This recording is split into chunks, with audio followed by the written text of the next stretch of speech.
Hi, I'm back from my holidays and we had a good time. I hope that the month of July was good for you, that you had some time to rest or to enjoy the month, even if it has been very rainy from what I heard around here.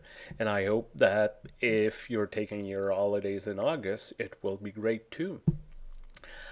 During the last few weeks, I thought about a little about, the year that will come and a few topics for my midweek message. And I guess, the news caught up with me. And we're still facing a crisis in the Middle East. Even if as I record this, there's a ceasefire. I don't know for how long, but there's a ceasefire, and bombs and killing seems to stop. Still, it has been a very disturbing month of killing, of conflict, and what really got me is was the school that was affected, even if both sides debate if it was a target or not a target.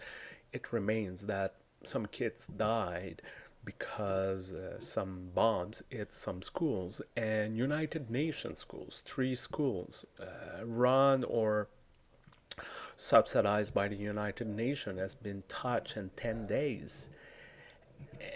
And it's very disturbing. It's very disturbing to see that.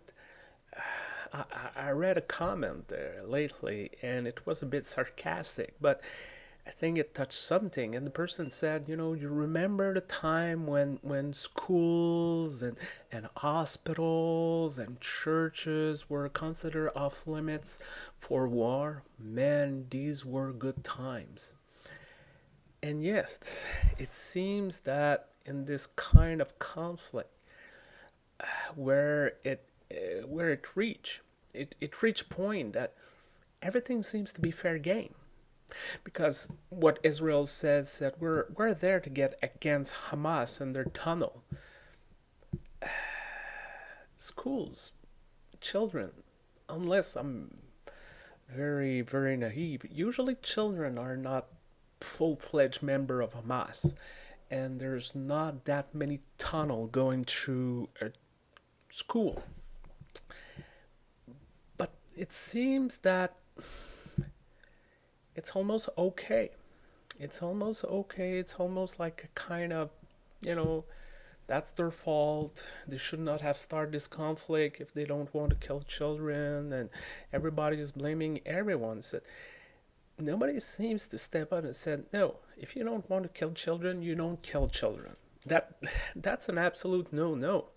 Those children have not asked to be born there, have not asked to live in an area plagued with conflict, regardless of the side you belong to.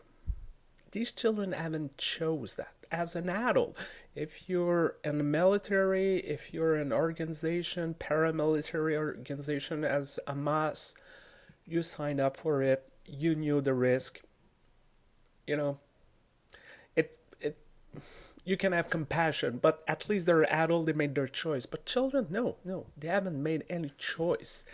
And they're always the one who suffer the most.